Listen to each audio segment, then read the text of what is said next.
All right, I'm Brett with Mid State Sports Corner here with Chris Lavert. He is on the Detroit Pistons, formerly of Michigan Wolverines, and just got a couple questions for you. So obviously back in the state of Michigan, what's that been like for you? It's been great, man. It feels like home. I've got a lot of close friends here. Obviously, playing with Duncan again is like family for me. So it's been great. And then to win games and to be first in the East is great too. We're looking forward to the final stretch of the season. What are some personal goals that you've been looking to accomplish this year, besides obviously winning a championship?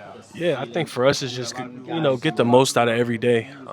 Try to maximize our potential with this group, and kind of see where that puts us. We're a young team, but we believe that when we're at our best, we're a tough team to beat. So I think for us is kind of staying in the moment each and every day, and trying to get the most out of every day.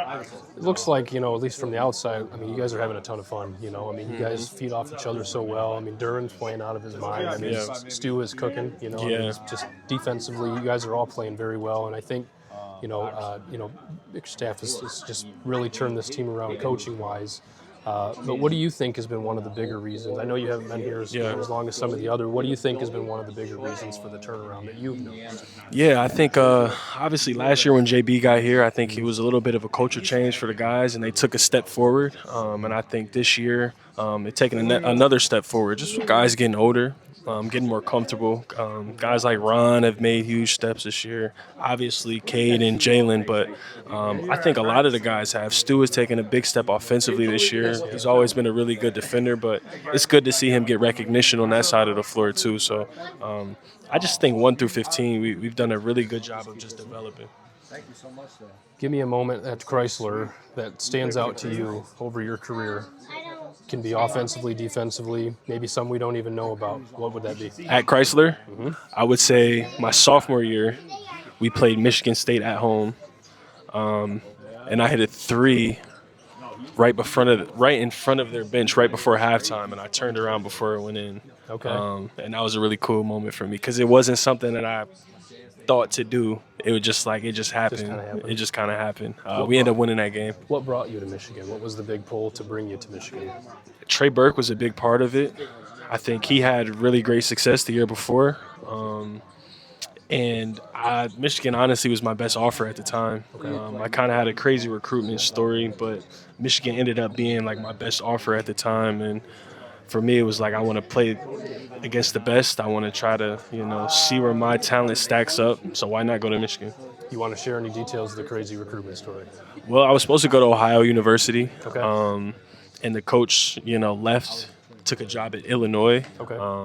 And basically didn't recruit me to go there. So I kind of opened back up my recruitment. Mind you, Ohio was like my only offer. I had Ohio and I had Alabama State. So mid-major and low-major schools. My high school team won the state championship in Ohio, the biggest division, Division I. So when I opened back up my recruitment, I had some schools. I had Dayton, I had Xavier, and I really liked Dayton. But my college coach knew Bakari Alexander from Michigan.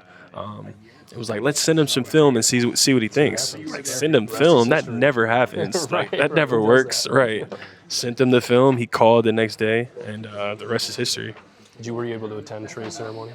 I wasn't. We played last night, so I couldn't go. I spoke to him, and I'm super proud of him. He deserves it, man, for sure. Yeah, it's a pretty awesome ceremony. I mean, I think he's obviously one of the greatest to walk through there. Absolutely. And he well deserved. So that was obviously everybody knows of the of the big shot, the Kansas the Kansas moment. But what was something that maybe stood out to you about Trey that maybe the world doesn't know about? His work ethic, man. Me and Trey would play one-on-one almost every day, and it doesn't sound crazy, but Trey played 40 minutes a game for us that year, and for him to be playing as hard as he was against me, and then have to go out there and be asked to carry our offense and play defense takes a lot. I think it shows how great he wanted to be. And like I said, for me, I wasn't playing a lot. It was my freshman year. I was playing like 5 minutes a game. So any kind of competition I could get against him was like, I wanted that,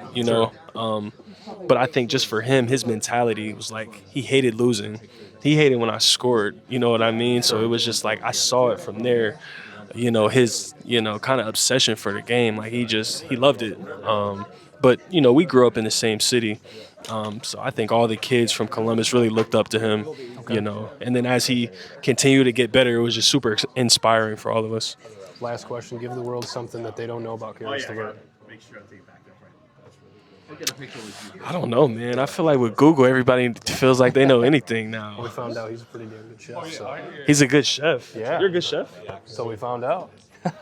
You got to give us some. I guess I can just lie and say anything, huh? You could.